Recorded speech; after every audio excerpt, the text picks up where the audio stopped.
A biologist feeds the Indominus Rex for the first time and shoves his own hand right in. As the crack of snapping fingers rings out, he bursts into wild, unhinged laughter. His colleagues standing nearby makes no move to stop him. Instead, they pop open a bottle of champagne to celebrate, because humanity has finally bred the Indominus Rex. But watching all of this unfold, Leo freezes on the spot, and nearly loses control of his bladder. This scene is identical to a clip he watched from Jurassic Park. Exactly the same, if he remembers correctly. To prevent accidents, Jurassic World originally kept one male and one female Indominus Rex. The male was eaten by the female and Leo happened to be that male. Just as Leo is convinced he is done for, a panel suddenly pops up in front of him. The Gene Fusion Simulator, the exact game he played in his previous life by hunting other animals he can absorb and fuse their genes. Rex gene, bite force, Raptor gene, running speed, Giganotosaurus gene, sand-like serrations, Squid gene, color change, and rapid growth, Viper gene, heat sensing. Leo carefully lists out every gene ability he currently possesses. He knows his top priority right now is to lie low and grow in the shadows, then escape this park because based on how the film's plot unfolds, Jurassic World will eventually collapse into chaos because of the Indominus Rex and Isla Nublar itself will later be destroyed when the dormant volcano erupts. Meanwhile, Henry walks over with a smile carrying 2 slabs of fresh beef. The Indominus Rex is his masterpiece, sure to generate massive revenue for Jurassic World. But just as he moves to feed the female Indominus Rex, the hatchling suddenly lunges, snapping open its mouth lined with jagged sand-like serrations and clamping down on Henry's hand. One bite, and it nearly takes the fingers clean off. Now that's more like it. Blood is already running from his hand, yet Henry's expression never changes. If anything, his smile grows even whiter. Leo feels it firsthand. The sheer savagery of the female Indominus Rex on full display from the moment she is born. He needs to grow faster, otherwise he stands no chance against her. It is his first time eating raw meat, but his dinosaur taste buds make every bite surprisingly satisfying. You consume beef gene points +2. By the time he is stuffed, Leo has accumulated a total of 1 gene point. Leo scratches at his hand, eyes darting with thought, and spends that single gene point on the squid gene's rapid growth ability. Squids have an incredibly short life cycle, but their growth rate is extreme. The giant squid goes from birth to full maturity in just 50 days. This is exactly the ability Leo needs most right now. Only by growing up fast enough will he have any real means of protecting himself. 3 days pass in a blink. Leo has finally saved up 10 gene points. He pours every last one into the squid gene's rapid growth ability. The moment the gene points bar hits maximum, a surge of heat ignites deep inside him. The squid gene advances to level 2. Growth speed increased to 2 times normal. Leo is thrilled. His instinct to upgrade this ability first was exactly right. Gray also carries the squid gene, and its rapid growth ability. But now Leo's growth rate is double hers. With a bigger, more powerful body combined with the intelligence advantage of a human soul, Leo has nothing to fear from her. A few days later, both Indominus Rex are transferred to Jurassic World. To prevent escape, tracking chips have been implanted in each of them. During the transfer, Leo is locked in a sealed, cramped cage the entire way. It becomes painfully clear to Leo that these humans don't see him as a living creature at all. He is nothing more than a tool for their profit. If he is no longer human, then he must be prepared to stand against humanity. A few hours later, Leo and Gray are delivered together to Paddock 11, the northernmost enclosure in Jurassic World. The paddock is surrounded by reinforced concrete walls 12 meters high. A tempered glass observation deck runs along the middle tier. Inside the paddock, a lush tropical jungle spreads out in every direction. Leo knows this is to be his and Gray's home from now on. Home in name only. In reality, it is a cage. Towering walls on all sides like a frog living at the bottom of a well. Even setting Gray aside, Leo himself feels that staying here long enough would drive him mad, too. But escaping now is still too soon. Even if he somehow breaks out, the humans outside can easily drag him back. Gray is agitated the moment she enters, charging furiously around the enclosure, tearing at the walls with her teeth and raking them with her claws. Leo, on the other hand, calmly walks the perimeter, surveying the layout and taking it all in. When he glances up at the observation deck, his naked eyes cannot see through the one-way glass, but using his Viper gene heat sensing, he clearly detects the infrared heat signatures radiating from several human bodies on the other side. These humans have no idea. While they stare into the abyss is staring right back. Leo pays them no mind. By his count, today marks 1 week since his birth. Rex gene bite force advances to level 2. Muscle strength increased to 2 times normal. Over these past few days, the accumulated gene points have gone almost entirely into the Rex gene's strength. Leo pulls up his stats panel. Aim Leo. Age 7 days. Species Indominus Rex male. In just 1 week, his body has grown noticeably larger. By comparison, Gray is now a full size smaller than him. Even so, Leo does not let his guard down for a second. He has exactly 2 options now. Kill her and eliminate the threat entirely, or bring her to heel. Across the enclosure, Gray lets out a furious roar. After accepting she cannot break out, she has no choice but to give up. Suddenly, a familiar mechanical rumble comes from beyond the wall. Feeding time. Leo moves toward the food as usual, only to find Gray has already claimed the entire slab of lamb, roaring at him with a sharp, unmistakable warning. Guarding her food now, is she. This is their first real interaction. Establishing dominance matters. In the film, the male Indominus Rex had been bullied by the female from the very beginning, right up until she ate him. With the size and strength advantage, Leo is not about to be polite. He lunges in one explosive stride and drives his jaws straight at her throat. Gray fights back hard, snapping and clawing without hesitation. Leo gets there first, clamping down on her throat and wrenching sideways. He slams her off her feet and sends her crashing to the ground. Even pained and winded, Gray bares her teeth, acts stiff, refusing to yield. What follows is a thorough, merciless beating. Small as Leo still is, the double multiplied strength behind every blow is more than enough to deal serious damage to Gray. A few minutes later, Gray, repeatedly slammed into the dirt, finally breaks. She flips onto her back, belly exposed in submission. Pathetic. You really are nothing. Now you know who is in charge. Leo lets her go and turns to claim his meal. Training an animal right always starts early. Gray lies on her back, motionless, watching Leo eat first without daring to move. Only when Leo finishes and lets out a roar does she have permission to approach the food. Right, time to give her a name. In the film, the lead raptor tamed by the male protagonist was called Blue.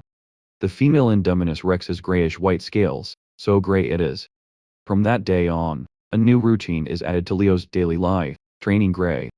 Time flies. 3 months after their birth, inside paddock 11, a live pig is dropped in, hidden among the dense vegetation. Leo and Gray split apart, and silently close in from behind. In the next instant, Leo explodes out of hover fast as lightning, launching himself through the air and crashing down onto the pig. The pig is knocked flat, squealing in panic. Leo's jaws lock around its throat. At the same moment, Gray closes in and sinks her teeth into the pig's belly. It is not long before the squealing stops altogether. You hunted a domestic pig. Gene points +5. Extractable gene. Domestic pig gene. Robust physique level 1. Extract robust physique. Hard pass. Leo adds the 5 gene points straight into the squid gene's rapid growth. At level 3, his growth rate triples. At his current combat strength, taking down a lion, tiger, or leopard would be trivial, but that is nowhere near enough. Leo's real enemy is not wild animals. It is humans. Only once he has the ability to handle armed soldiers will he even consider breaking out. The pig is quickly stripped clean by both Indominus Rex. Leo's heat sensing picks up movement near the observation deck. It is Henry, accompanied by a heavy-set, round-bellied man. The latter is from a private mercenary group. His name is Hoskins. Henry, you have built the most perfect killing machine this world has ever seen. But these 2 Indominus Rex were born at the same time. Why is there such a size gap? Hoskins is practically vibrating with excitement. I incorporated Squid into their genome. It gives them an accelerated growth rate. Looking at things now, the male likely had a higher concentration of Squid, which is why he is growing faster. Henry explains, well, that is even better. Hoskins lights up further. In truth, these 2 Indominus Rex are merely the first batch of prototypes Henry has created. Officially, they serve as exhibits for Jurassic World. Behind closed doors, the plan is to deploy them in military operations. If the Indominus Rex performs as expected, Henry will move forward with mass production, building an entire Indominus Rex strike force. 10 months after birth, Leo's body length surpasses 15 meters, standing 7.5 meters tall. His weight doubles to 20 tons. He has already matched the size of the subadult female Indominus Rex as seen in the film. On top of that, every one of Leo's gene abilities has been upgraded to level 5, completing their advancement. Rex gene, bite force advances to enhanced bite. Raptor gene running speed advances to high speed movement. Leo pulls up his stats panel. Name Leo. Age 10 months. Species Indominus Rex. By comparison, Gray at 10 months is only 7 meters long, 3.5 meters tall, and weighs 4 tons, 5 times smaller than Leo. It is about time to break free and reclaim his freedom. Staying here any longer serves no purpose. First, resources are too scarce. The daily rations the humans provide are strictly limited. Second, being confined in an enclosed space for so long, Leo refuses to keep cramming himself into this narrow cage. It is time to drive every last human off this island. Not one will remain. Leo turns and lets out a roar at Gray, who is still in the middle of eating. That roar is the signal. The operation has begun. In the film, the female Indominus Rex had first used her tree frog gene infrared stealth to block the paddock's infrared scanners. She then left claw marks on the wall, making it appear she had climbed out. Claire rushed back to the control room to track the female's location, only to discover she had been hiding inside the paddock the entire time. And by then, the others had already entered the enclosure. The female emerged from hiding, blocked the service door, forced the guards to open the main gate to escape, and that was how she slipped out. But that whole sequence relied heavily on luck. Leo's escape plan has no such complications. He is going straight through. One look at that gate is all he needs. It has no chance of stopping him. Meow. This strike carries 10 months of captivity, humiliation, and grinding endurance. Not even divine intervention could stop this. Up on the observation deck, Masrini and Claire cannot believe what they are seeing. You have got to be kidding. The male Indominus Rex has just smashed clean through the gate and broken out of the paddock. Gray follows Leo out of paddock 11 right behind him. Outside the paddock, a construction crew is at work. The dinosaurs are out. Everyone scatters in blind panic, running for their lives, but one worker has barely taken a few steps before a thick, powerful tail comes sweeping through the air. The man is sent flying more than 10 meters, and hits the ground hard. Nothing left intact. Leo shows zero mercy toward humans. One swipe of his gleaming steel-edged claws, and another one is gone. You hunted a human. Chain points +2. Leo scoffs. Barely worth his time. Worse than hunting a pig. Gray behind him surges with excitement. She shoots forward in one leap, snaps a worker up in her jaws, and swallows him whole. In under half a minute, the area outside paddock 11 is nothing but wreckage, and the 2 Indominus Rex responsible are already long gone. Up on the observation deck, Masrini and Claire are the only survivors. Get the control room to track both Indominus Rex. Then contact the Aki. Deploy an armed team immediately and bring them back. Masrini barks out orders and tell the Aki non-lethal weapons only. Do not harm them. Capture alive. That is an order. He makes sure to add that last part. Meanwhile, Leo moves at a steady powerful stride, leading Gray away from paddock 11's area at speed with his Viber genes heat sensing active. Every movement within a 1-kilometer radius is fully mapped in his awareness. As he moves, Leo feels the weight of captivity lift from him for the first time. He cannot help but spread his arms wide. What lies beyond the sea? Freedom. It has to be. Breaking out of the paddock is only the first step. Human pursuit is coming. That is inevitable. It is time to give these overconfident humans a little taste of real dinosaur power. Leo extends his forelimb, finds a precise spot on his left shoulder, and drives his steel-edged claw in deep. A chip roughly the size of a human thumb appears in his grasp. He then extracts Gray's chip from her left shoulder the same way. But Leo does not just toss them aside. They can be put to much better use, turning the human's own trick against them. Inside Jurassic World's control room, Masrini, still shaken, and Claire arrive in a rush. The refit chips implanted in both Indominus Rex are transmitting their location, moving rapidly southward. Jurassic World control to AQ-1. Targets are 2 escaped Indominus Rex. Non-lethal weapons authorized. Copy that. The dozen-plus armed members of AQ-1 respond in unison. They quickly equip non-lethal gear, board 2 off-road vehicles and move out. The main screen displays Act 1's live feed. They have stopped. Suddenly, the chip tracking shows both Indominus Rex have come to a halt. All units dismount. Move in. On the order, the armed team quickly exits the vehicles and advances carefully into the primeval forest. Weapons ready. The squad leader of Act 1 is an Asian mercenary with a tracking watch strapped to his right wrist.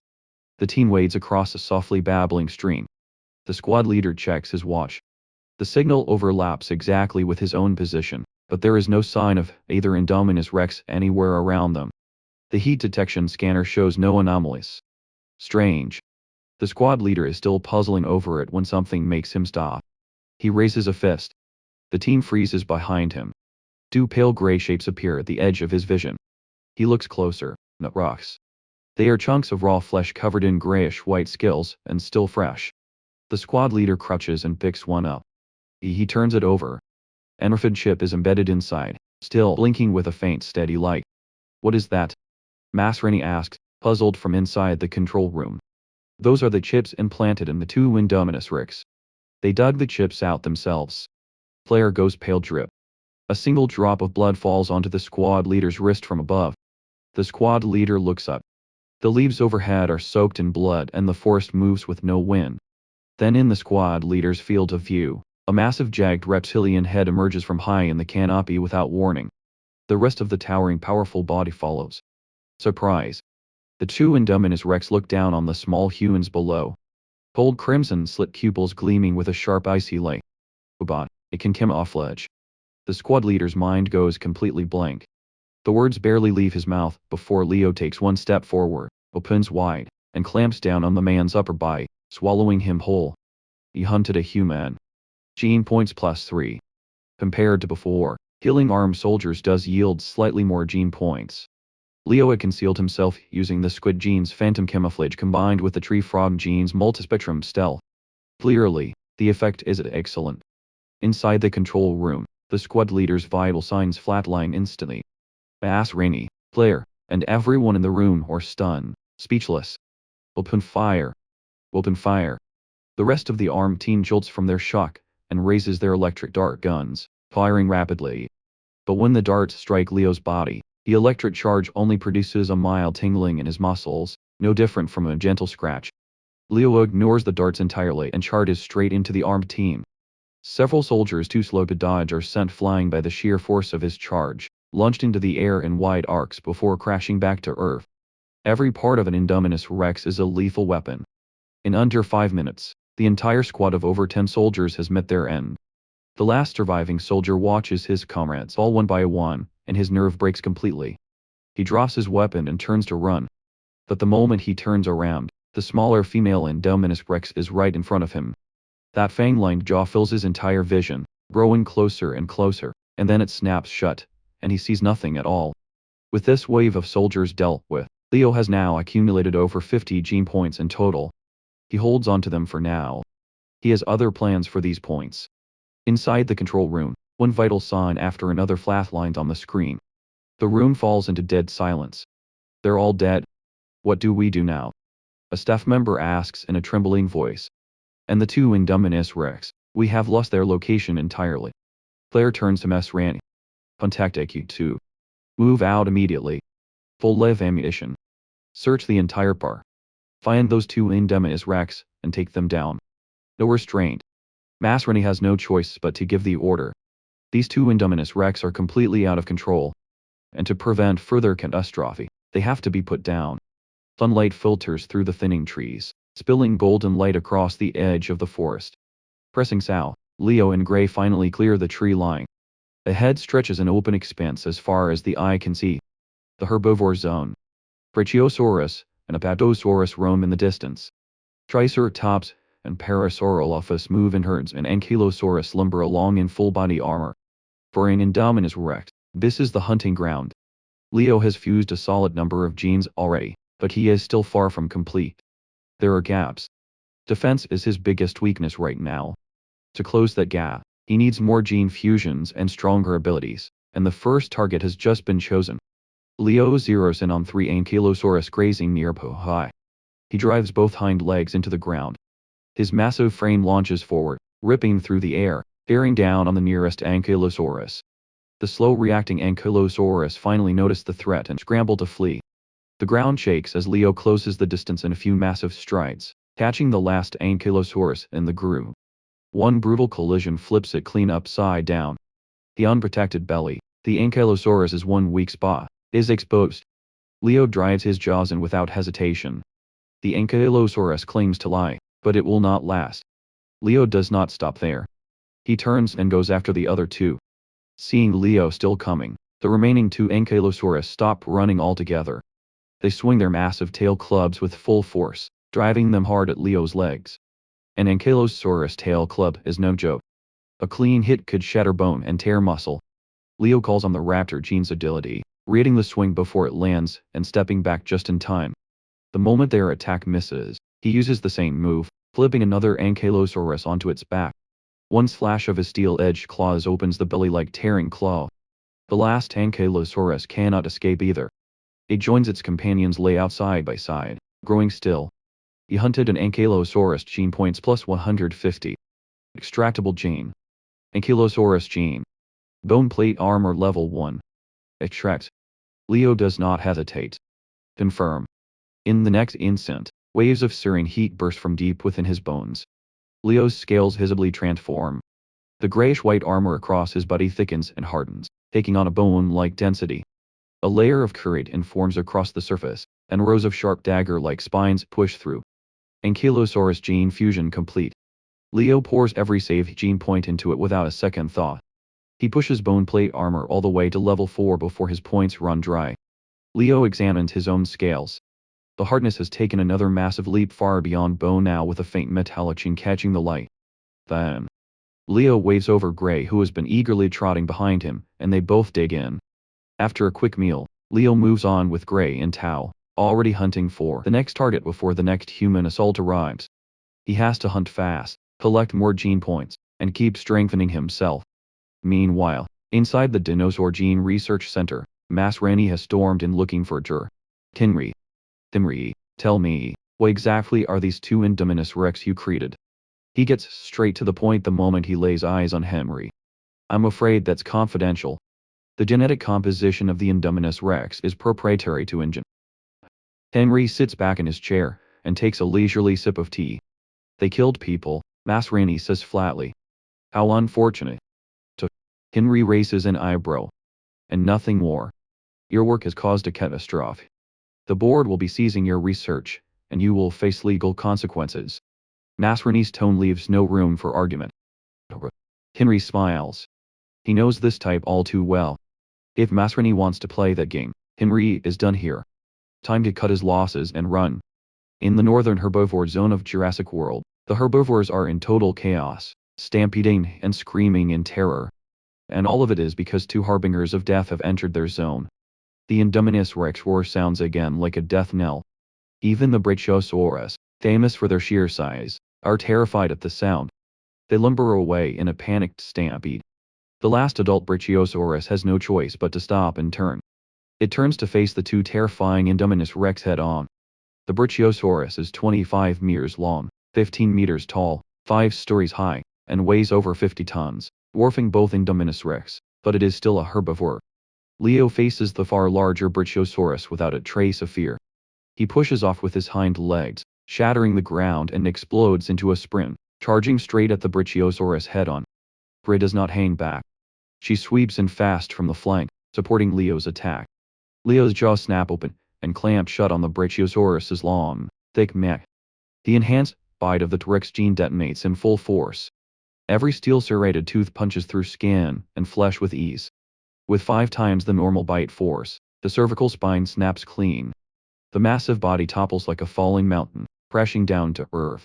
Leo follows up immediately, driving his steel-edged claws precisely into the carotid artery.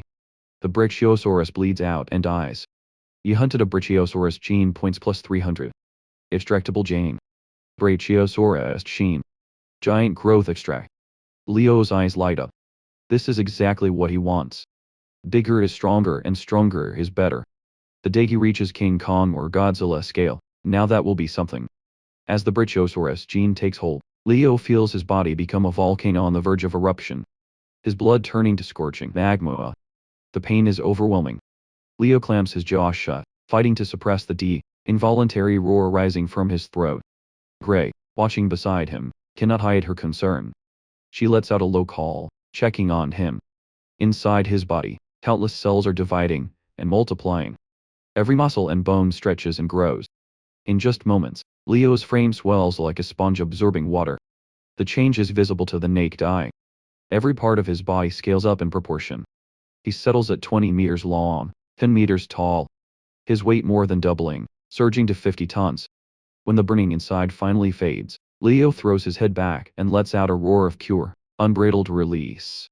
Unprecedented, overwhelming power floods through his entire body. Leo pulls up his stats panel. He now stands at 20 meters, weight, a staggering 50 tons. Gray has just watched Leo inflate to more than double his size in moments. She is genuinely astonished. Better stick close to Big Brother from now on. Leo gives her a reassuring pat on the head. Gray is his only family now. His only Dio family, and Leo holds that close. At the central hub of Jurassic World, the resort district where all the commercial attractions are concentrated. All guests evacuated from the northern zones have been gathered here. Over 20,000 people. The guests have no idea what has happened, and they are not happy about being herded back without explanation. Inside the control room, Rennie and Claire have returned and are running the situation. Aki 2 has already loaded up and moved out. Every one of them armed with live rams. Found them. Both Indominus Rex are currently in Jurassic Valley southern herbivore zone very close to the aviary. A staff member reports. Contact Aki 2 immediately. Rennie says urgently. At that moment the elevator doors open. In walks a heavy-set man. Hoskins. What are you doing here? Rennie frowns. I'm here to help. Of course. Hoskins smiled. If you want to handle those two Indominus Rex, the best way is to use dinosaurs against them. I've spent years studying how to deploy raptors in real combat. This is the perfect opportunity to prove it. Use raptors against two Indominus Rex. Impossible. Rennie shakes his head without a second thought. Then what do you plan to do about the guests? There are over 20,000 people here. They have nowhere to run. Hoskins shoots back. I will handle this. No guest will be harmed. Rennie holds Hoskins's gaze for a long moment. Then turns and gives the order. Prepare a helicopter. Mount the 134 minigun from the armory. This time those two Indominus Rex are not getting away. Everyone in the room is stunned. Rennie is going up himself. Leo leads Gray south and arrives at Jurassic Valley, one of Jurassic World's most popular attractions. Guests could ride gyrospheres through the valley and get up close with gentle herbivores, but the gyrospheres have long since shut down due to the emergency. The valley's keys is shattered. Herbivore carcasses lie scattered in every direction. Leo pushes the Ankylosaurus gene all the way to level 5. His armor scales undergo another transformation, shifting to a metallic silver-white with a hardness rivaling military-grade steel plate. Beyond that, Leo also hunts down Triceratops, Stegosaurus, and other herbivores, extracting new genes from each. Triceratops gene, bone horns, Stegosaurus gene, bone spikes. These additions dramatically increase the offensive power of both his head and tail. Every headbutt and tail swing now carries the piercing damage of horns and spikes. Just then, engine roars suddenly cut through the distance. Through his heat sensing, Leo detects two more off-road vehicles, closing in on their position fast. The humans are back. Leo knows this time, the humans mean business. The threat level is extreme. He cannot afford to be careless. Leo immediately roars at Gray, pulling her back into the dense valley forest. Using the Squid gene's phantom camouflage and the tree frog gene's multispectrum stealth, they vanish into an ambush position. Soon, the rumble of the two vehicles grows close. In the passenger seat of the lead vehicle, sits the squad leader of Aki 2, a powerfully built man. He holds an advanced radar life detection scanner. Suddenly, an alert sounds. A clear red dot appears on the screen. Dot 1. 3 o'clock. The squad leader gives the order immediately, but he is puzzled. Why is there only one target showing on the scanner? Then a massive crash erupts from behind him. The squad leader spins around and can barely believe what he sees. The second vehicle has been launched into the air, and the moment it hits the ground, a colossal foot comes crashing down on it, crushing the entire vehicle flat. Oh my god. The squad leader cranes his neck all the way up and finally sees who that foot belongs to. It is a colossus that blots out his entire field of vision, the male Indominus Rex. According to the files, this subadult male Indominus Rex should be 15 meters long, 7.5 meters tall. But seeing it in person, the squad leader realizes the real creature is more than twice the size listed in the files, and the radar life scanner failed to detect it entirely. Can it actually block radar signals? 2. Inside Jurassic World's control room, player and the others are watching intently. The live feed from AQ2 streaming on screen. Beat beat beat. The familiar flatline sounds begin again, one after another, watching Leo materialize on screen like a ghost yet again. Player and the others go white. It has radar stealth, too. Em is seeing this right. Its body. It's gotten so much bigger. And it has horns now. There are spikes along its tail. Oh my god, has it been evolving this whole time? Facing Leo, every one of them feels their understanding of the world crumbling. Open fire. Open fire. Inside the valley forest, the squad leader is shaken to his core, but he snaps back fast and shouts the order. The moment the words leave his mouth, soldiers level submachine guns and assault rifles. Cold muzzles spitting out a relentless stream of fire. A metal storm of bullets pours into Leo's massive frame. But the image everyone expected, the male Indominus Rex riddled with holes, never comes. Playing, playing, playing. Bullet after bullet finds its mark and rings out like metal striking metal. Sparks fly in every direction. How is this possible? This sight defies everything anyone present thought they knew. That's it. Are you tickling me? Leo doesn't flinch, doesn't dodge. He ignores the bullets entirely and accelerates straight at the vehicles. Every tree in his path is crushed flat beneath his unstoppable mass. Drive, hill, hill. The squad leader screams. The driver floors the accelerator. Engine at full throttle, fighting desperately to get away. But Leo's burst speed far outpaces the vehicle's acceleration. The gap closes fast. The squad leader is still not ready to give up. He grabs a sniper rifle and lines up a shot at Leo's skull. He pulls the trigger. The muzzle blazes, and the round flies, striking Leo in the head in an instant. A round capable of punching through 20 millimeters of steel at 100 meters, simply lodges itself in Leo's scale armor, leaving nothing but a shallow dent. Not bad. You actually nicked the surface. Leo lets out a thunderous roar. The next second, he is already on top of them. Jump out now. The squad leader bellows again. He throws open the door and leaps, but the others are half a beat too slow. And in that half beat, Leo drives his foot into the vehicle with full force, sending it flying.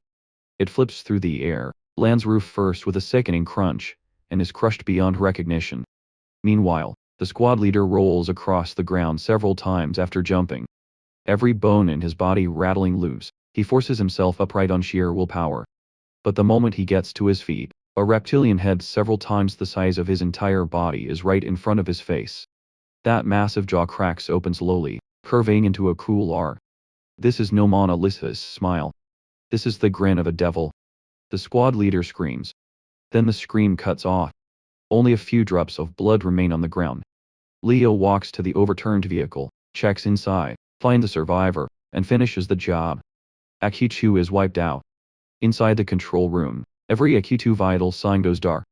Player and the others cannot find a single word. That male Indominus Rex is a monster. Their standard armed forces stand no chance against it. The only hope remaining now rests on Masrini, who is personally taken to the skies.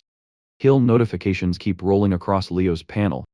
He picks up over 30 more gene points from this engagement. Still, hunting humans is terrible value. These points are nowhere near enough to matter.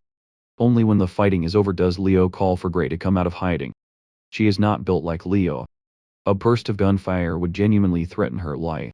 That is why he kept her hidden throughout the fight. Grey comes to his side and checks him over for injuries. She finds a sniper round lodged in his skull armor. Grey rumbles and nudges Leo to lower his head. She extends one claw and carefully works at the bullet, prying it free. Then she leans in and gently licks the wound. All right. All right. I'm barely even hurt. Just a couple of drops of blood. Leo cannot help but find it amusing. The sniper wound she had almost nothing. Grey, however, has left behind a puddle of drool. Just then, Leo catches a sound from high above, the heavy churn of rotor blades tearing through the air. He looks up. A helicopter is bearing down on their position, heading straight for them. The open side door has an 134 minigun mounted inside. Not good. Every instinct in Leo screams a warning. He immediately roars at Gray. Get out now. He will stay and draw that helicopter's attention. Gray senses the danger. She does not want him to face it alone. But under Leo's firm, insistent roar, she has no choice but to go, disappearing into the dense valley forest. Leo takes a different direction entirely, moving at full speed. His target lies several hundred meters ahead, the aviary at the far edge of the valley forest. Leo has no anti-air capability right now. Against a helicopter, he can only take the hits. In that case, time to call in some backup. Target acquired. 10 o'clock. Inside the helicopter at the controls is Mesrini himself. Flanked by 2 armed personnel. The M134 minigun opens up with a deafening roar. A deafening torrent of fire erupts from the muzzle. Heavy caliber rounds chase Leo across the terrain in a relentless sweep. The valley's complex terrain, and Leo's explosive speed help him dodge most of the fire, but plenty of rounds still find their mark, ringing out in a continuous chorus of metal on metal. Impossible. Is this thing made of iron? The 3 on board are dumbfounded. Then just ahead, a massive circular glass structure comes into Masrini's view, the aviary, and the male Indominus Rex runs headlong into it. The sheer force of the impact blows a gaping hole in the tempered glass. Shards scatter across the ground. No. Masrini's face drains of color. If the pterosaurs escape from the aviary, not only will their helicopter be in danger, every tourist still in Jurassic World will face total catastrophe. The moment Leo crashes inside, every pterosaur in the aviary erupts into chaos. Faced with something this enormous and terrifying, they all scream in panic. The aviary mainly houses mid-sized species. Pteranodons, Dimorphodonts, and others, numbering at least 400 or 500 in total. Leo lets out a roar like a thunderclap, and lunges at a pteranodon, perched on a rock formation, fast as lightning. The pteranodon tries to lift off, but it is already too late. Leo's jaw snaps shut around the thin stalk of its neck, crushing the vertebrae to dust in an instant. He swallows it like a snack. You hunted a pteranodon. Gene points plus 30. Extractable gene. Pterosaur gene. Flight level 1. Extract. Leo's eyes light up. Using the pterosaur gene means growing actual wings and taking to the sky. But this is not the moment to fuse genes. He will wait until the human threat is dealt with, and find a safe place first. What follows is a full rampage through the aviary. Leo drives every pterosaur into the air and they pour out through the gaping hole in the glass. Inside the helicopter, Masrini and his crew watch the flood of pterosaurs surge toward them. All 3 go pale and immediately pull up, trying to climb and break away. But the pterosaur has spotted fresh prey inside the helicopter, and they are not letting go. One Dimorphodon slams into the side of the aircraft, shaking the entire frame. At the open door, the gunner stumbles and nearly falls out. Only his white-knuckled grip on the door frame keeps him in. But the next second, another Dimorphodon sweeps through, and tears him away. And that is just the beginning. More and more pterosaurs converge, swarming the helicopter in a frenzy of wings and talons. The rotors shatter under the repeated collisions, and break apart. With a thunderous crash, the helicopter drops from the sky like a kite with a severed string, crashing back down into the aviary. The fuselage explodes on impact. Masrini and his co-pilot are killed instantly. Nothing remains. It's over. Inside the control room, Claire and everyone watching goes ashen white, completely devastated. Broadcast now, evacuate all guests immediately. Claire snaps back to herself and shouts. In the room, only one face shows a barely concealed smile. Hoskins with Miss Rainey gone. There is no one left to stop him from moving forward with his plan. At the Jurassic World resort, over 20,000 guests have been gathered in one area. Lays and Ediplement, due to a containment anomaly, all guests are directed to seek immediate shelter. The announcement blares over the speakers without warning. Before guests can process it, shrill cries tear through the sky. They look up. A massive flock of pterosaurs come sweeping in. Wings spread wide. Pterosaurs. Why are there so many pterosaurs loose? Panic erupts instantly. But the pterosaurs are faster. The larger Dimorphodons dive down one after another, snatching guests off the ground like chickens. Within minutes, many guests are injured. Blood covers the ground. The scene descending into total chaos. Then a quad bike comes tearing against the crowd. The rider raises a tranquilizer gun without hesitation, firing shot after shot, dropping pterosaur after pterosaur. What on earth is happening here? It is Owen, the main character of the Jurassic World series. He had been running his routine Raptor training session in the Raptor paddock. When word reached him of the emergency, he came to investigate, and walked straight into a pterosaur attack. With more containment staff arriving in waves, the chaos at the resort is barely brought under control. Most pterosaurs have been tranquilized and rounded up. A small number have escaped outright, and with wings, they can fly clear off Isla Nublar. If they reach the mainland, that will be a disaster. By the time the sky has quietly grown dark, Owen, still in the dark about everything, rushes into the Jurassic World control room. The moment he steps inside, he runs into Hoskins. Hoskins has brought a squad of fully armed mercenaries, and has taken control of the entire room. After Masrini's death, every original Jurassic World employee has been dismissed. Hoskins and his mercenaries have assumed full authority. Oh, good timing. The board has handed me emergency operational authority over Jurassic World. Hoskins smiles at Owen. Pleasant on the surface, cold underneath. What happened? Why did the pterosaurs escape from the aviary? Owen demands. You still don't know. Let me fill you in. Hoskins then lays out the full story of the two Indominus Rex escape to Owen, leaving him stunned. I have an operation in mind, and I need your cooperation. I need the raptors you have trained to hunt down the two escaped Indominus Rex. Hoskins finally reveals what he is after. Not a chance. Forget it. Owen refuses without a second thought. He knows exactly what Hoskins has always been after, his raptors. And setting aside the fact that those two Indominus Rex are far beyond what 4 raptors can handle. His raptors have never once been deployed in real combat. Once freed and off-leash, the consequences of losing control would be catastrophic. I am not asking. I am in charge here. My people are already at the Raptor paddock. They are ready to move. With or without you, it happens. Hoskins leaves no room for argument. In the end, for the sake of the other guests, Owen has no choice but to agree. He will personally lead the raptors in tracking down both Indominus Rex and help Hoskins' mercenaries take them out. At the same time, every pterosaur has escaped through the breach. The wreckage of the helicopter still burns. As for Leo, the root cause of every disaster that has unfolded in Jurassic World, he has left the aviary, returned to the valley forest, found a secluded spot, and begun fusing the pterosaur gene. He focuses his mind, and the fusion begins. The familiar burning sensation spreads through every muscle and bone in his body. The pain is overwhelming. Then creak. A deep tooth grinding groan of shifting bone erupts from both sides of his rib cage. 2 thick elongated, tabular bones push outward, piercing through skin and scale, slowly extending from his side. The agony is so intense that Leo cannot hold back or roar. The 2 symmetrical hollow bones grow like bamboo shoots after rain, stretching relentlessly until they reach 30 meters in length before finally stopping. Once fully extended, the pair of wing frames spans a combined 60 meters in wingspan. The pterosaur gene fusion continues. After the skeletal framework is in place, a thin, smooth membrane gradually spreads across it, unfurling like a sail.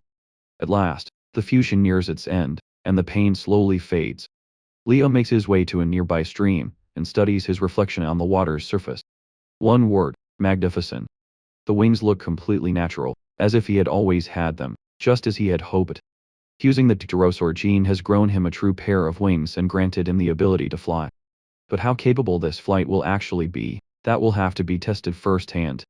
Leo lets out a roar full of surging energy and lifts his gaze to the distant sky. The pair of silver-white wings spread to their full, width, magnificent span. His proud frame looks ready to launch skyward at any moment. Leo beats his wings with precise control. Powerful currents surge beneath them, sweeping outward like a storm. His body grows lighter. In the next instant, his thick hind legs drive down hard, crushing the ground, and leaving 2 deep craters. His massive frame launches upward with surprising agility. At the same moment, Leo drives his wings into a rapid, powerful beat, generating both lift and thrust with every stroke. His 50-ton body rising slowly from the earth. He climbs higher and higher, plunging through the canopy and into the open sky. He is actually flying. He looks down and watches the ground fall away beneath him. The treetops shrinking below. He cannot keep the exhilaration off his face. At first, His speed is slow, but as Leo grows more comfortable with flight, he beats his wings faster and his airspeed climbs steadily higher. From the air, Leo spots a familiar figure on the ground below. Gray, the one he had separated from earlier. Leo calls out to her immediately. Gray hears his roar and calls back, but when she looks around, she cannot find him anywhere until she looks up and sees a colossal winged silhouette descending from the sky above the forest, kicking up a storm of wind and flying debris. Gray stares. That is actually Leo. Leo lands smoothly. His great wings fold shut like a closing umbrella, locking neatly against the wide ridge of his spine. The moment he lands, Gray circles his wings with open curiosity. Leo pats her on the head, lets out a roar, and leads herself straight toward Jurassic World's central resort area. After dusk, night quietly falls. Paddock 3, Owen's Raptor Paddock. Owen retrieves the chunks of flesh that had been cut from Leo and Gray when they removed their orphid chips and let all four raptors sniff them one by one, locking in the scent of both Indominus Rex. Before long, everyone is ready. Owen mounts his quad bike. The mercenaries load into an armored vehicle. Release the raptors. The moment Owen's words land, the gates of Paddock 3 thunder open. With Blue in the lead, all four raptors shoot out like lightning. Owen's quad bike and the mercenaries' armored vehicle follow close behind. It is also the first time these raptors have ever seen the world outside, and every instinct of a speed predator is unleashed in full. About 10 minutes later, the raptors suddenly slow. They have caught a scent. The Indominus Rex. Owen immediately radios the mercenaries behind him. The raptors come to a stop. Owen and all the fully armed mercenaries quickly dismount and move in on foot. Silence. Dead silence. Every person present, Owen included, feels cold sweat beat on their forehead. Then from the trees not far ahead, comes a faint rustling. And in the darkness, a massive black shape appears before the four raptors. And in the eyes of everyone present, the male Indominus Rex, he is here until they see it with their own eyes. Only now does Owen realize just how massive Leo truly is. The four velociraptors and every human around him look no bigger than mice standing before an elephant. The newcomer is Leo himself. After detecting the velociraptor squad and the humans through his psychic sense, he moves in to intercept. And let's not forget, Leo carries velociraptor DNA inside him. That means he can communicate with velociraptors across species without a single barrier. Velociraptors are highly intelligent and pack-oriented. Just like wolves, they follow the strongest alpha. Your true enemies are the humans behind you, the ones who caged and raised you from birth. Through his roar, Leo makes his meaning unmistakably clear to all four velociraptors. Dinosaurs will never be slaves. The moment his words land, all four velociraptors turn as one. Their eyes lock onto the human standing behind them. The entire battlefield shifts in an instant. Damn it. No wonder they always refused to hand over the Indominus Rex's gene sequence. They had velociraptor DNA in there all along. It is only now that Owen finally puts it together. A cold shiver runs down his spine. What are you waiting for? Open fire. Kill him. In the control room, Hopkins screams into the mic. The fully armed mercenaries open fire all at once. Guns of every kind unleash a torrent of bullets straight at Leo, but every single round detonates in a burst of sparks the moment it strikes. The Indominus Rex scales, filling the air with the sharp ring of metal on iron. Bye. One mercenary hoists a rocket launcher onto his shoulder and fires a rocket directly at Leo. But what happens next? No one could have predicted the Indominus Rex suddenly launches himself into the air, and from both sides of his ribs, an enormous pair of wings tears open. His entire body lifts off the ground. With each beat of those wings, a ferocious wall of wind rips through the jungle, whipping into howling vortexes of terrifying force. Trees all around are flattened to the ground. Everyone nearby loses control of their own bodies, and gets hurled off their feet. The rocket slams down on the exact spot Leo had just stood, detonating in a violent explosion that engulfs a wide swath of trees in flames, but doesn't scratch him in the slightest. This can't be. He can fly. In the control room, Hoskins stares at the live feet in complete and utter shock. Fall back, everyone. Fall back. Owen barely manages to steady himself and shouts at the mercenaries now scattered across the ground in total disarray. Their enemy is no longer just the monstrous male Indominus Rex. They now have four defected velociraptors to contend with as well. Before the words are even out of his mouth, a mercenary who has just staggered to his feet is tackled to the ground by Blue, who tears into him with her fangs in a savage frenzy. His screams pierce the air. The other mercenaries are paralyzed with terror, firing wildly into the darkness in every direction, but they cannot land a single shot on the velociraptors who move like shadows in the wind. Screams and roars echo through the dark forest for a long, long time. Owen has no time to think about anyone else. He spins around and sprints for his four-wheelette, his only thought being to get out alive. But in the next instant, that all-too-familiar colossal silhouette drops from the sky and crushes the F under 1 foot like a toy. Then with one hand, Leo snatches Owen up like a little action figure. Hope your next life treats you better. Maybe come back as Star-Lord. Leo fleshes Owen a toothy grin. And as Owen stares back in absolute terror, Leo opens his enormous jaws and bites down.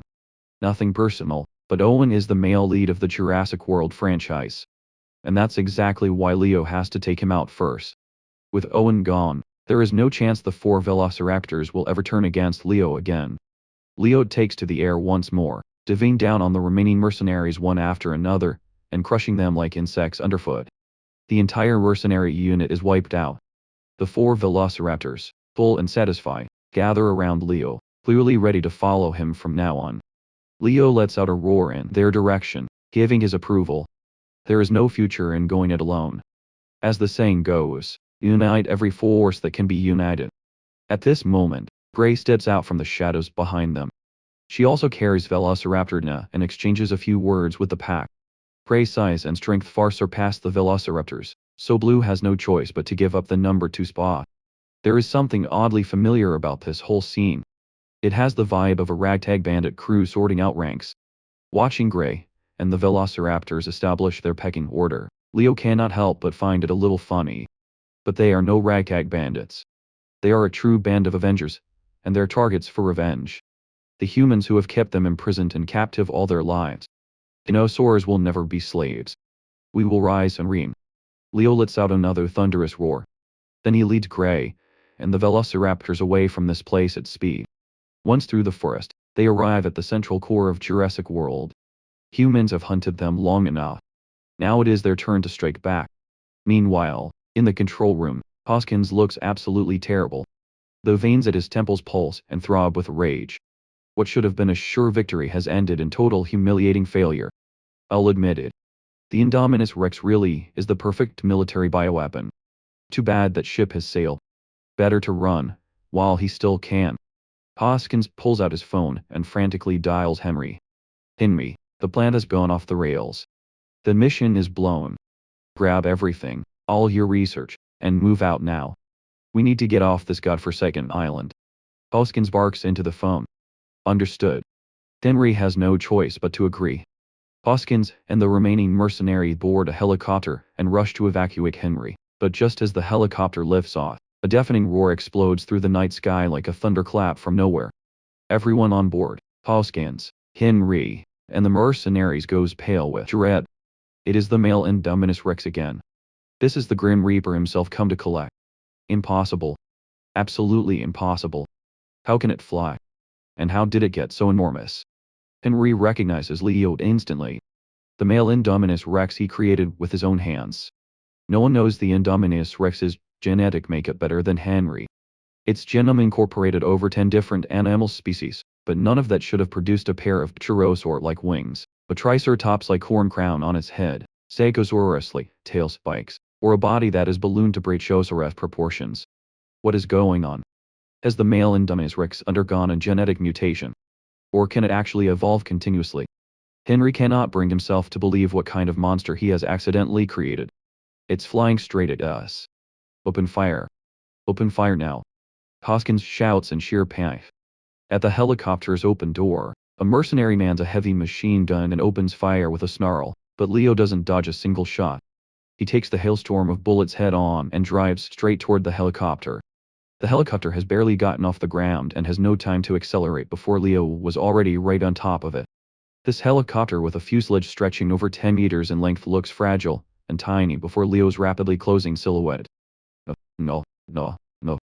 Both Hoskins and Henry are struck speechless with terror, but in the next instant, Leo's jaw snaps shut around the tail of the helicopter.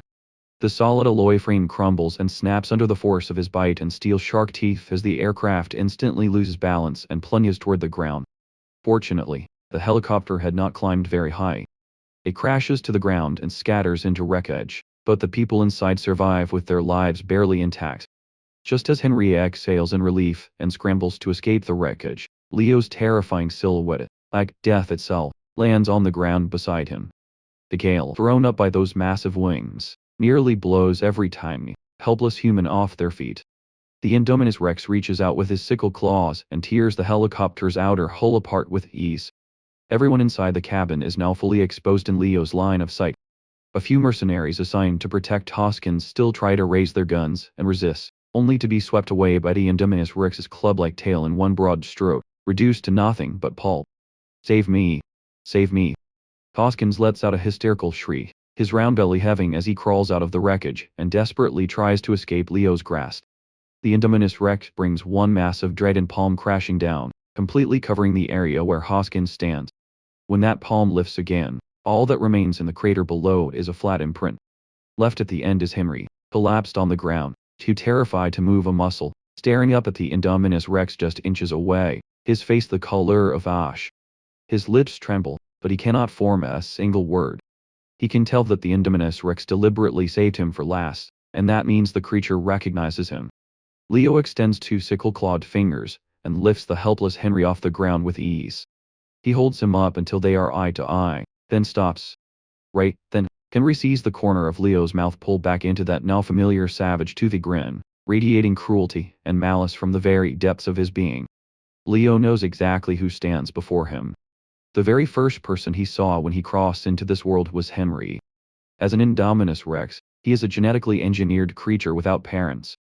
The one who created him was Henry. Well, then Leo supposes he ought to thank him. With just a slight tightening of his fingers, Leo snaps Henry's neck with effortless ease. Henry's eyes fly wide open. His pupils go blank and dilated. And within moments, he is still like Hoskins before him. Henry dies with a face full of disbelief. Unable to accept that his life would end at the hands of a creature he himself had made. Leo tosses Henry's body aside, and turns to leave, but suddenly feels the ground tremble violently beneath him, as if some large creature is closing in fast. That is, within the range of his psychic sense. Leo quickly picks up that a massive Tyrannosaurus Rex has somehow been released and is charging straight toward his position. And out ahead of it, a woman runs in high heels, clutching a burning road flare in her hand. Half an hour earlier, after the mission collapsed, Hoskins had fled in a panic with his men in tow. The other staff in the control room had all scattered to save themselves. Only Claire remained. She had not run, because she knew that if she did, there would be no one left to stop the male Indominus Rex, and to stop him. Claire had only one plan, wild and reckless as it was. Fight a dinosaur with a dinosaur. Jurassic World currently houses 11 large paddocks, all holding carnivorous dinosaurs of the most dangerous kind. Paddock 9 holds a Tyrannosaurus Rex. Franchises come and go, but the T-Rex endures. This particular T-Rex is the true queen of Isla Nublar, the icon of the entire Jurassic franchise, and her name is Rexy. And so, Claire releases the old Queen Rexy from her paddock. With one sole purpose to stop the male Indominus Rex, who has been slaughtering everything in sight, guided by Claire to the spot, Rexy lays eyes on Leo at once. She immediately lets out a ground-shaking roar. Leo roars right back, refusing to be outdone. At a full 20 meters long and over 50 tons, Leo dwarfs Rexy by a considerable margin. But despite the glaring size difference, Rexy shows not a shred of fear or hesitation. She charges first, breaking into a full stride and driving straight at Leo, jaws spread wide, aiming for his throat. Leo meets her head-on, matching her force for force. The collision rings out like a thunderclap. An invisible shock wave radiates outward, shattering and cratering the ground beneath both of them. In the instant of that head-on impact, Rexy feels a terrifying wall of force slam into her, a force she cannot resist at all. She is sent flying backward and crashes straight through a building behind her. Her body buried in rubble and broken stone, bones cracked and snapped. A single exchange and Rexy is completely, utterly defeated. And Leo was not even fighting at full strength. After all, he has no interest in bullying an aging queen well past her prime.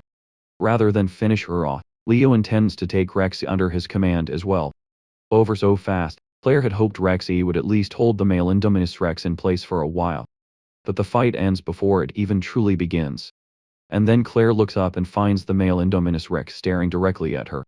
His jaws hang open, bloody fangs still dripping, terrifying as a demon. Claire spins and runs. But in the very next second, the female Indominus Rex appears out of nowhere and swallows her in one clean bite. The latecomer is Gray, arriving just in time. She could not have asked for a better welcome. Dinner delivered straight to her door. The 4 velociraptors swarm in quickly to join the feast. Leo looks away without even noticing they have wiped out the entire main cast of the film. A clean sweep, having become a beast, Leo no longer sees himself as human. Those not of your kind will always have different loyalties. And that truth applies to beasts just as much as anyone else. Humans are nothing but enemies to Leo now. Old supporting. Good or evil, it makes no difference. From somewhere in the rubble, Rexia's roar rises up, and only now does she struggle to drag herself upright. Leo approaches her. His pair of crimson slit pupils gazing down at her from above, and lets out a commanding roar. Carrying Tyrannosaurus Rexna himself, Leo communicates with Rexy without difficulty, offering her exactly 2 choices, submit or die. Defeated, the Rexy who once carried herself with such fierce pride now stands before a creature of far greater power and has no choice but to lower her head in submission. Leo gives a satisfied nod, then introduces Rexy to Gray and the velociraptors. Another capable fighter joins the ranks. But this is still far from enough, since Paddock 3 for the velociraptors and Paddock 9 for Rexy have both been opened. Why not throw open every last paddock and release all the carnivores at once? Let the storm rage as wild as it will. No sooner said than done. Leo immediately leads Gray and the velociraptors into action. Paddock 1 holds a pack of compass, small carnivores 1 meter in length. In a swarm, they are more than capable of inflicting lethal wounds. Paddock 2 holds 5 Dilophosaurus, medium-sized carnivores, 5 meters long and half a ton in weight, capable of spitting a blinding venom that leaves prey sightless and paralyzed. Paddock 4 holds 2 Carnotaurs, large carnivores 8 meters long and 3 tons in weight. Known as the cheetahs of the Cretaceous for their extraordinary running speed, Paddock 10 holds a single Giganotosaurus, a large carnivore with dorsal spines, heavily modified through genetic engineering, earning it the nickname the Northern Giganotosaurus. One by one, Leo crashes through Paddocks with a thunderous boom, and every carnivore is set free. With that, Isla Nublar has changed hands once and for all. This island is no longer humanity's playground. It belongs to the dinosaurs now. Free at last from their enclosures, the released carnivores erupt in triumphant thundering roars. And then a single roar of absolute authority detonates in the air above them. When they look up toward the sound, they find a colossal 4-legged winged dragon hovering over them. They figure it out quickly. It was this 4-legged winged dragon who smashed open their paddock gates and set them free. Leo gazes down at the carnivores from above and lets out another commanding roar. The meaning is unmistakable. Submit or die. The smaller Compsognathus pack and the Dilophosaurus group drop to the ground in terror. 3 Carnotaurus and 2 Pterosaurs take one look at Leo's fearsome size and bow their heads as well. But the remaining Rhizinosaurus, Quetzalcoatlus, Spinosaurus, and Giganotosaurus refuse to submit so easily. Good, Leo thinks, taking in every last one of their reactions. Those willing to submit, he will not trouble them. Those who are not, he will beat them into submission. Leo wastes no more words. He folds his wings and dives sharply downward, targeting the strongest among them, the Giganotosaurus. Caught off guard by Leo's sudden attack, the Giganotosaurus scrambles to dodge, but it is already too late. A crushing, overwhelming force comes crashing down, and the Giganotosaurus, all 15 tons of it, goes hurtling sideways through the air like a home run baseball. It plows through several buildings before the momentum finally dies. First one down. The instant Leo lands, he pivots on the spot and swings his club-like tail in a sweeping arc, sending the Spinosaurus on the other side, flying as well. No offense, but every single one of you is trash. A shriek of terror rings out. Sensing the tide is turned against it, the Quetzalcoatlus hurriedly spreads its wings and tries to take off and flee. Can't beat it. Fine, just run. Run.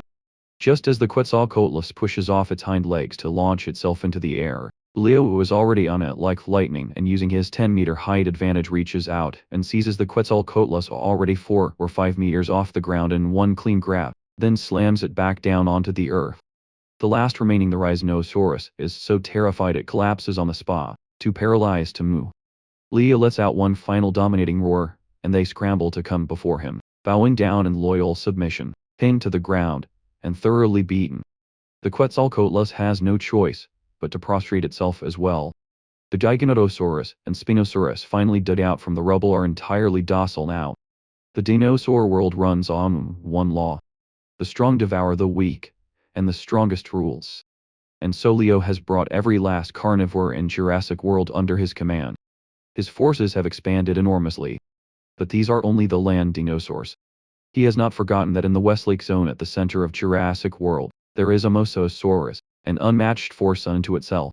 This Mosasaurus is without question the most powerful creature in the entire Jurassic franchise. The hidden ace, who in the film swallows the final boss, Indominus Rex in a single bite, over 30 meters in length, far larger than any real Mosasaurus of the Cretaceous period. Even the current Leo is in no hurry to pick a fight with that thing. For now, they are keeping a mutual peace. Leo is in no rush to bring the Mosasaurus to heel. That can wait. There is something more pressing to attend to first. Leo rallies his Jurassic Alliance and leads them in force toward their final destination, the South Harbor District of Jurassic World. The South Harbor District serves as the island's main port, situated on the southern shore of Island Nublar, the only point of entry and exit for all visitors. The night is deep, but a sizable crowd of tourists is still gathered there. Suddenly, from somewhere in the quiet night sky, a roar tears through the air, filling the heavens. What was that? Was it thunder? The tourists in the harbor all look up, staring at what appears to be a dark mass in the night sky moving rapidly toward them. As it draws near, they realize it is no storm cloud at all. It is a four-legged winged dragon barreling toward them at high speed on thundering wings.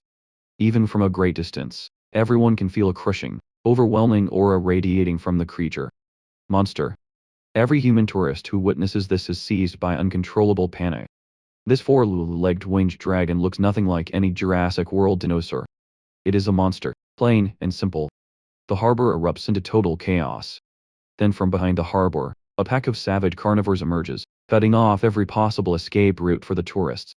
The dinosaurs roar and screech as if solemnly declaring to all of humanity that from this day forward, this island belongs to the dinosaurs.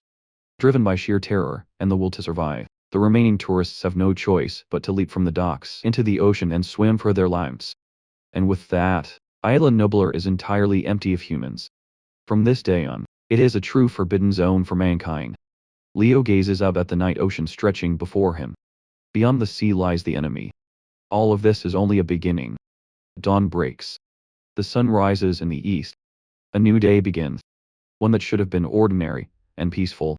But a single breaking news alert sends shock waves around the entire world.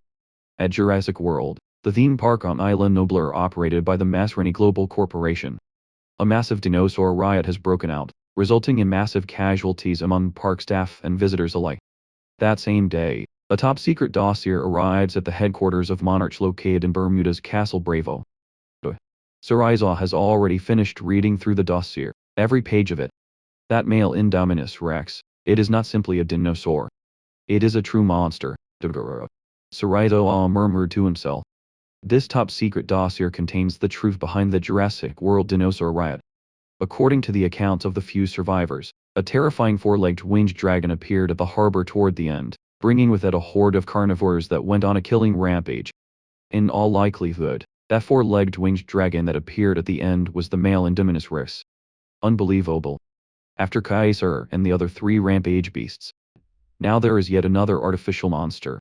Vivian Graham, the assistant standing nearby, says with a look of stunned disbelief. Humanity's greed and ambition will be its own undoing. Sarizal lets out a long slow exhale using artificial monsters to counter natural ones. Take Kaiser for example. One's just an ordinary chimpanzee, but because his mother was injected with an experimental compound during pregnancy, Kaiser was born with intelligence far beyond any ordinary chimp.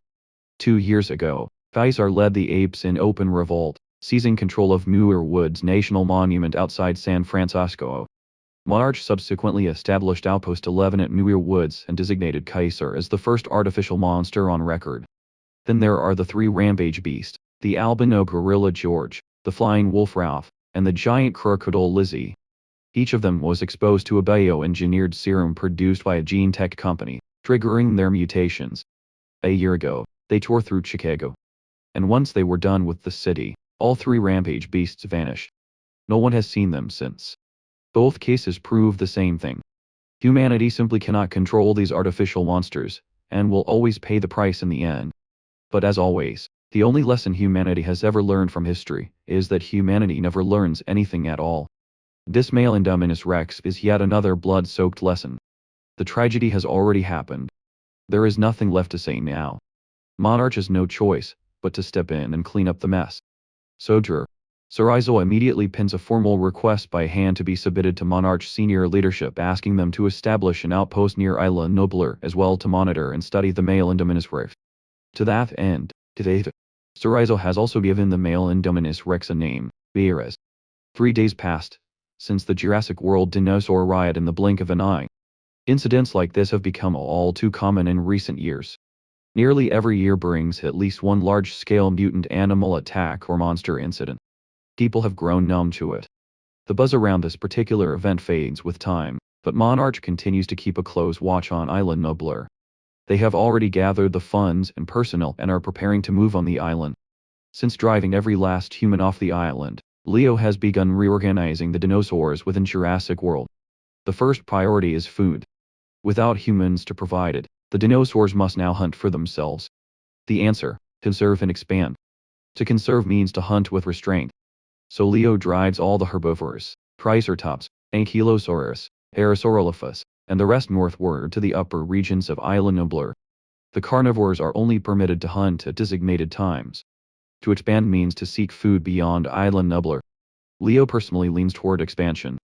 After all, he needs to keep hunting and feeding to accumulate gene points, and he also needs to find new territory beyond the island. Going by the Jurassic franchise's storyline, the dormant volcano on Isla Nobler will erupt in a few years. Before that happens, Leo needs to secure a new home. At the top floor of the main control building, the highest point of Jurassic World, which has now become his private lair, Leo opens the simulator panel and begins allocating his points as usual. He first pours all the gene points he has saved over these past few days into the Brachiosaurus gene. In a matter of moments, the Indominus Rex's body visibly swells and expands before the eye. Leo's body length stabilizes at 30 meters, standing 15 meters tall with a wingspan approaching 100 meters and a weight of 500 tons, dwarfing even the blue whale, the largest animal on Earth. What truly surprises Leo is the unlimited growth ability unlocked after upgrading the Brachiosaurus gene, granting him the power to break all limits and grow without end. 30 meters and 500 tons is just the beginning. After maxing out the Brachiosaurus gene, Leo shifts his focus to the pterosaur gene, pushing his aerial flight ability up to level 3. Flight speed increases to 300 km per hour. His gene points are spent, but the results speak for themselves. In the next instant, Leo spreads his 100-meter wings with a fierce snap, then launches himself skyward with a powerful kick off his hind legs, shooting straight up into the clouds like a rocket. He surveys the entire island of Isla Nobler in one sweeping loop, leaving a trail of explosive wind blast in his wake. On top of all this, he has gained 2 new genetic abilities over these past few days. The Brachiosaurus gene, dense skull, and the Parasaurolophus gene, sonic emission. The dense skull from the Brachiosaurus gene has reinforced Leo's own skull, thicker, denser, and far harder than before. As for the sonic emission from the Parasaurolophus gene, although no head crest has grown from integrating that gene, he has gained the ability to emit sound waves and freely control their frequency and pitch. The applications are remarkably broad. From receiving sound wave transmissions and sonar detection to wielding it as a sonic weapon. He opens his stat panel. Species Indominus Rex. Body stats: 30 meters in length, 15 meters in height, 500 tons in weight. Still nowhere near enough gene points, never enough to spend, Leo mutters to himself as he flies. Looks like I'll need to leave Isla Nobler and hunt down more prey. And on top of that, his life tier has been stuck at the beast stage this whole time. He has no idea yet how to advance beyond it, or what the next tier even is. Leo has no clear answer for now. But before any of that, there's one last threat within Jurassic World to deal with first. Little Mosasaurus, prepare to meet your king. The Westlake Zone at the center of Jurassic World, the enclosed waters where the Mosasaurus is kept. Over the past few days, the Mosasaurus has grown increasingly restless. The reason is simple. No human has come to feed it in days. all by Leo's design. Keep the Mosasaurus starved for long enough, and its combat power drops significantly. With that advantage now in play, the timing is perfect to bring it to heel. Leo flies in and soon arrives above the Westlake zone. Beneath the surface that looks calm, the water begins to churn and shift. And, in the next instant, the surface detonates like a depth charge, and an enormous savage set of jaws erupts from the spray, lunging straight up at Leo overhead. As its massive body fully clears the water, its true form comes into view. A giant Mosasaurus over 30 meters in length. Exactly what I was waiting for. The fish took the bait. Leo reaches out both sickle claws and seizes the Mosasaurus's wide-open upper and lower jaws with precise force. The Mosasaurus apparently did not expect such a counter. It strains to force its jaws shut, but Leo's strength far outclasses it. Not only can it not close its mouth, its entire body is now locked in Leo's grip. Time to come ashore. As Leo beats his 100-meter wings once more, his massive body drags the Mosasaurus along by sheer force, hauling nearly 200 tons of thrashing creature upward, lifting it clear of the water. Completely panicked, the Mosasaurus rises like a fish gasping for air, but against an Indominus Rex now so much larger than itself, it is utterly powerless. Boom.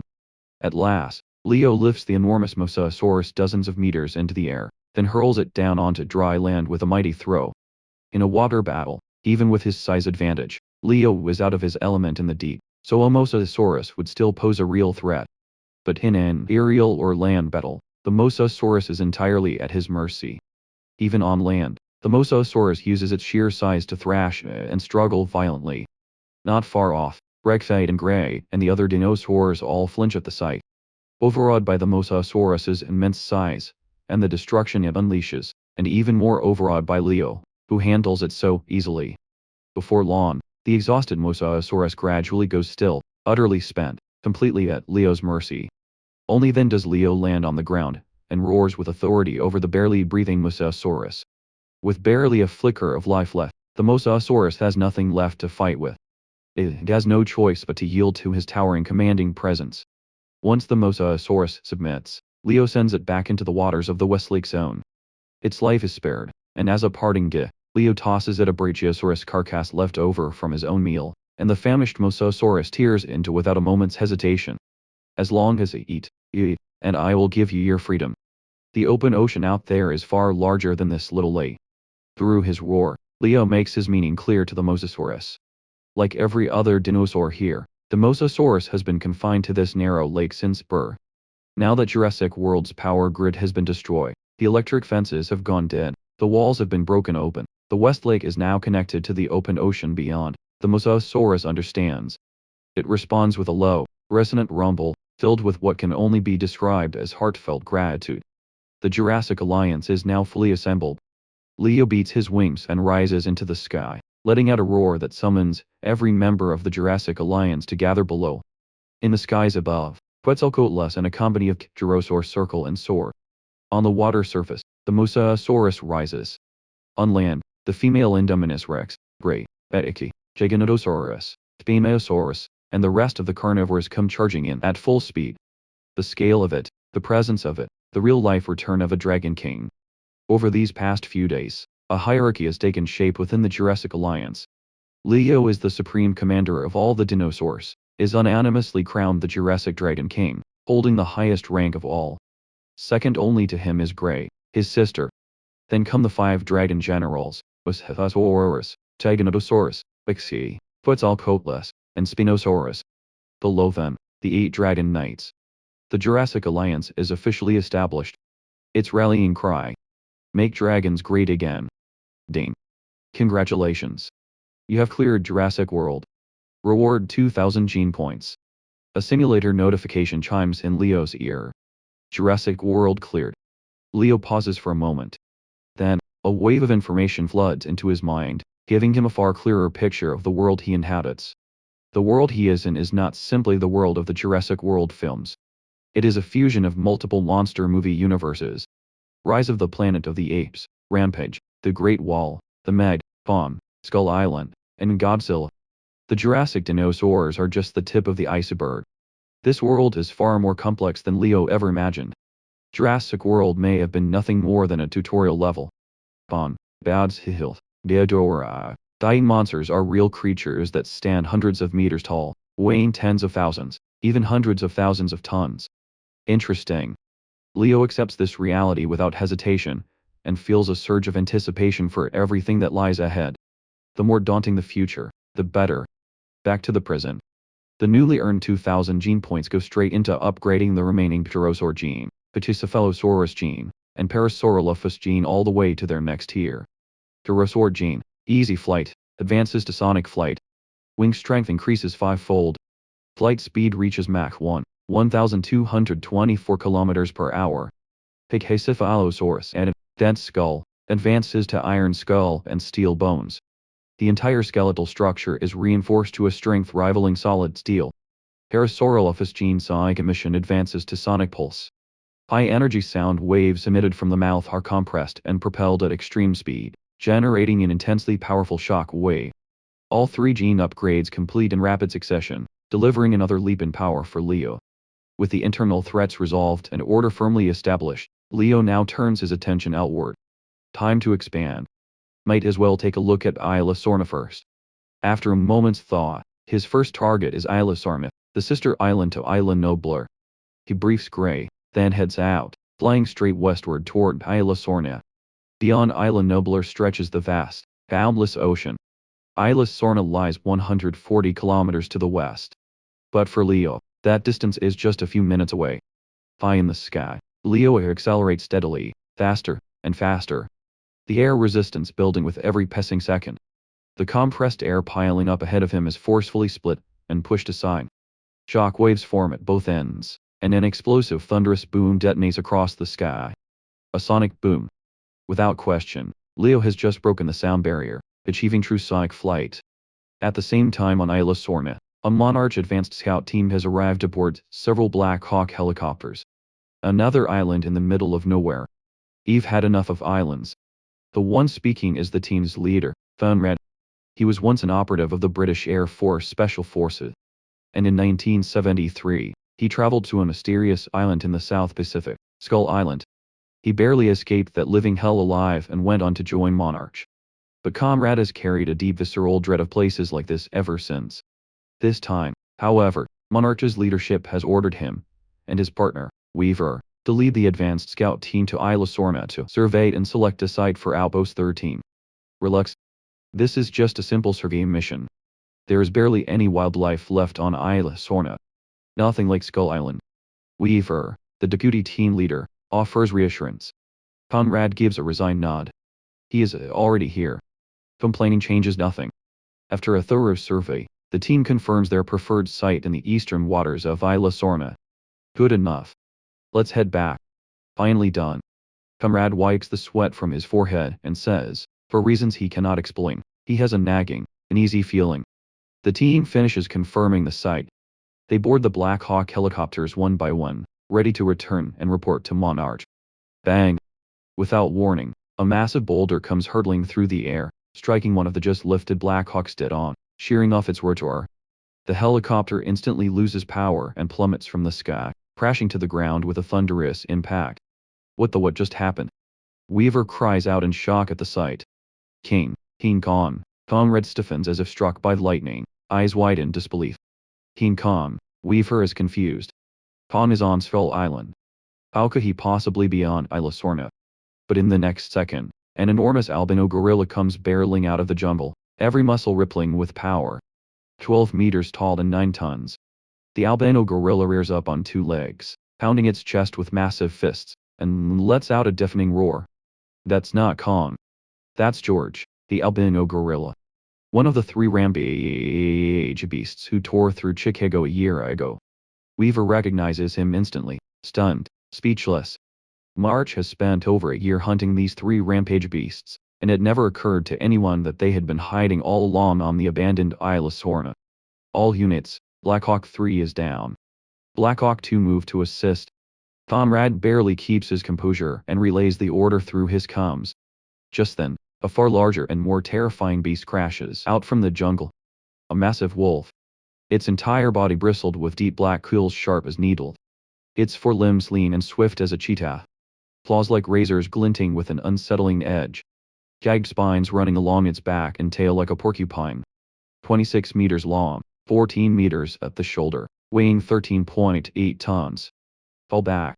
Conrad takes the controls of Black Hawk 1 himself, pulling sharply upward and banking east toward the coastal waters. Seeing that George and Ralph are not giving chase, Conrad exhales in relief. But the moment Black Hawk 1 reaches the shoreline, the once calm sea explodes open. Out of it rises a crocodilian mouth so enormous it could swallow the entire helicopter whole. A giant crocodile larger than George and Ralph combined, 68.5 meters in length, 18.5 meters tall, weighing 150 tons. Lizzie Weaver feels her heart drop straight to the floor.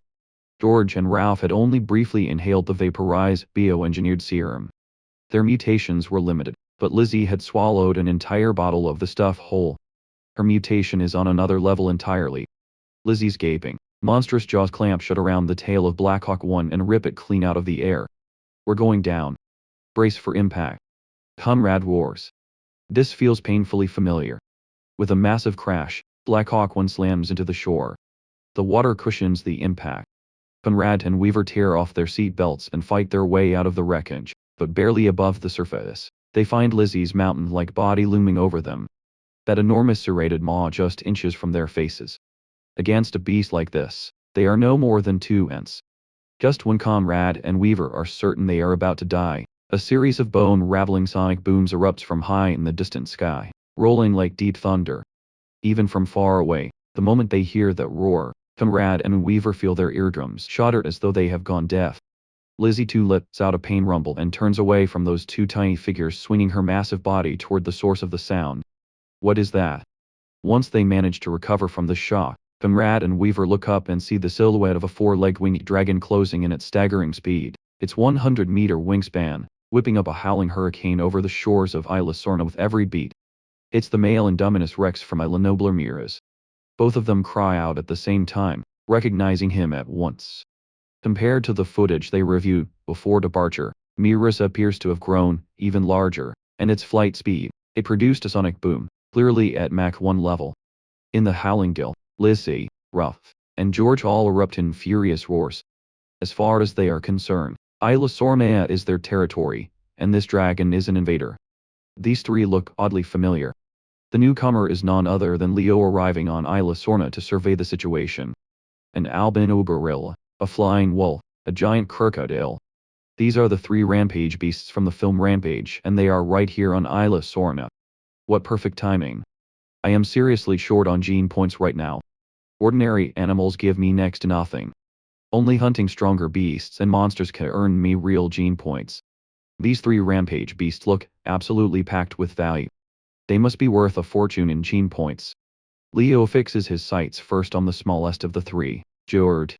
His wings fold in tight, and he dives from the sky like a meteor, his terrifying shadow swallowing George. George spots the Indominus Rex bearing down on him, and hurls the same massive rock he used to hit the helicopter. Straight at Leo's skull. Leo doesn't dodge. He lets the rock connect. There is a loud crack and the boulder shatters on impact. Leo's skull, reinforced by the Brachiosaurus gene's iron skull and steel bones ability, absorbs a hit completely, not a scratch. In the next instant, Leo's sickle claws, gleaming with cold light, ride the full force of his dive and flash like lightning toward George's neck, going straight for his head like a blade through fruit. George, alive and thrashing just a moment ago, loses his head in an instant, his headless body toppling to the ground. We have slain 1 mutant silverback gorilla. Gene points earned, 1000. Gene analysis complete. Silverback gorilla gene, muscle density. Shark gene, unlimited growth. Blue web gene, high speed growth. Beetle gene, 100-fold burst strength, 1000 gene points, a beast haul. No question. The payoff is massive. What surprises Leo even more is that killing George yields 4 distinct animal genes at once. Almost certainly the result of that bioengineered serum that triggered the mutation, but the spoils can wait until the fight is over. They're fighting. Let's get out of here now. With the rampage beast's attention now fully on Leo, Conrad and Weaver make a desperate break from the battle. One careless swing from any of these creatures, and they would be crushed like ants without a second thought. Then Ralph explodes into a cheetah-like burst of speed, closes the distance, and launches himself into the air with a mighty leap, slamming his jaws down onto Leo's body. Raph's savage bite does not tear through Leo's scales as intended. Instead, his teeth shatter on impact as though he had bitten down onto a slab of solid iron. The attack fails completely. Raph immediately spreads all four limbs like an assassin, stretches his wing membrane, launches into the air, and tries to flee into the distance, but Leo is not about to let him get away. A powerful push off his hind legs combined with a beat of his wings, and his massive body launches off the ground. One sickle claw shoots out and grabs Raph by the hind leg. With a single casual yank, Raph's lean frame is slammed back into the earth, and then Leo's body comes crashing down on top of him, stumping full force onto Raph's head. Over 500 tons of weight hits all at once, and Raph lets out an agonized shriek, then goes completely still. You have slain one mutant gray wolf. Gene points earned 3000. Gene analysis complete. Gray wolf gene endurance enhancement level 1. Raph yields more gene points than George and carries more fused animal genes as well before Leo even has a chance to catch his breath. The enormous, but slow-moving Lizzie finally closes in on him. This one is not only massive, her attack power and defense are both extreme. Those jaws with their terrifying bite force can crush a tank. Her body's internal all-stutterms can shrug off any conventional human weapon with ease. Taking her down is no simple task. The moment she gets close, the seemingly sluggish Lizzie suddenly whips her tail around, and her upper body springs forward like a coiled trap. Incredible burst. Leo feels a rush of wind slam into his face from dead ahead. Lizzie's enormous jaws open to an absurd angle, driving straight for Leo's throat. If those jaws land and she follows up with her signature death roll, the consequences would be catastrophic, but Leo's reflexes are faster. His psychic sense reads Lizzie's move before it even begins. He locks his grip precisely onto her upper and lower jaws, then forces them apart. Lizzie, sensing the danger, thrashes in a panic, but it is already too late. Her entire mouth is torn open from the corner, wrenched so wide it can never close again. Lizzie lets out a wail of agony. Her massive body convulses desperately, and only then does she wrench free of Leo's grip. Leo decides to go straight for an internal breakdown. Using the shock force of repeated slams and throws to target Lizzie's bones from the inside. After over 10 full-force slams and ground throws, the ground around them is cratered and broken beyond recognition. Lizzie is completely unconscious. Every bone in her body reduced to powder, her body going limp and utterly yielding. You have slain one mutant American alligator. Gene points earned. 10,000. Gene analysis complete. Alligator gene. Bony scale armor level 1. What a haul. 3 rampage beasts down. 14,000 gene points in one go. Congratulations. You have cleared rampage. Reward 3 mutagenic serums. The mutagenic serum developed by Gene Tech Company in the film Rampage fuses multiple animal genes together and triggers genetic mutation in a creature that absorbs it. Another simulator chime sounds in Leo's ear. Mutagenic serums. Leo's eyes light up. Now that is something useful. Not that he needs them for himself. The animal genes in the serums are not exactly in short supply for him. The battle ends and the dust slowly settles. Leo finally notices Conrad and Weaver on the ground below. The way a human walking down the street might not notice the ants underfoot. Caught up in the fight, Leo had not paid them any attention, but these two humans look oddly familiar. Is that not Loki and Captain Marvel? Leo quickly realizes they are just ordinary people. But there is also the downed Black Hawk helicopter nearby, and printed clearly on its fuselage is an inverted funnel-shaped emblem. Monarch. Leo recognizes it now. These two humans are from Monarch, the monster tracking organization of the monster universe. What is Monarch doing on Isla Sorna, tracking down the 3 rampage beasts? Or is the target Leo himself and the Jurassic dinosaurs? Either way, Leo has no intention of allowing human surveillance in his territory. And Monarch is no exception. Conrad and Weaver manage to pick themselves up from the wreckage-strewn ground, only to be gripped by a sudden bone-deep chill. When they slowly raise their heads, they find Miris's pair of crimson dragon eyes staring directly at them. Then, a leg like a falling pillar descends and crushes them like ants. Leo opens his stat panel. Aim Leo. Body stats 30 meters in length, 15 meters in height, 1,000 tons in weight. As expected, body length and height are unchanged, but with muscle density massively increased. His weight has doubled, breaking through 1,000 tons. Combined with 1,000-fold burst strength, his peak explosive force now reaches 1 million tons. add in high-speeded regeneration. As long as his body is not completely destroyed, he can heal and regenerate rapidly over time. The number of animal genes fused so far keeps growing, 18 in total. Now going forward, the priority for upgrades still leans toward the primary gene structural body reinforcement that is the foundation of true power growth. With the remaining 10,000 plus gene points, Leo continues pouring them into unlimited growth for body size expansion, growing even larger.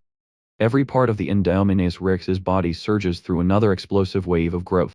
Body length reaching 50 meters, height breaking through 25 meters, and weight rocketing to 5,000 tons, comparable to a standard destroyer-class warship. The remaining 5,000 plus gene points are distributed across steel armor for the skin, reinforced muscle for the muscles, iron skull, and steel bones for the skeleton, steel shark teeth for the teeth, and steel sickle claws for the claws. Each one upgraded in turn. Once the gene points are nearly spent, Leo comes back to the present. He does a full sweep of Isla Sorna, and finds very little wildlife remaining. But the island's overall ecosystem is still reasonably intact. With no human interference, the environment of Isla Sorna is well suited for the dinosaurs to thrive. Leo plans to establish this island as his second base of operations. Time has slipped by. The sky is growing dark without him noticing. Leo does not linger on Isla Sorna any longer. He spreads his wings, now spanning 150 meters from tip to tip, snaps them open with a fierce crack and launches back into the air, carrying the three rampage beast carcasses back to Isla Nobler.